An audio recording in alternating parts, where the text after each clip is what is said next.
ખેડબ્રહ્મા શહેરમાં ડોક્ટર બાબા સાહેબ આંબેડકરની જન્મજયંતિની ઉજવણી કરાઈ હતી। આ પ્રસંગે લોકસભા બેઠકના ઉમેદવાર શોભનાબેન બારૈયાની સાથે રાજ્યસભાના સાંસદ રમીલાબેન બારાએ પણ પુષ્પાંજલિ અર્પણ કરી છે।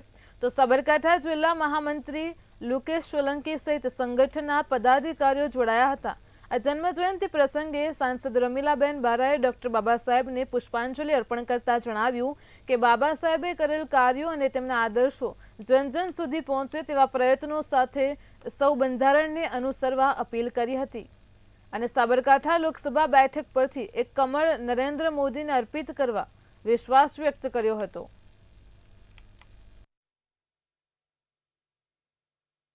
બંધારણના ઘડવૈયા ડોક્ટર બાબા સાહેબનો આજે જન્મજયંતિ છે અને જન્મજયંતિના દિવસે આપણા સાબરકાંઠા લોકસભાના ઉમેદવાર શોભનાબેન બારૈયા આજે ખેડબ્રહ્મા મુકામેથી આજે ચૂંટણી પ્રચારનો શ્રી ગણેશ કરી રહ્યા છે।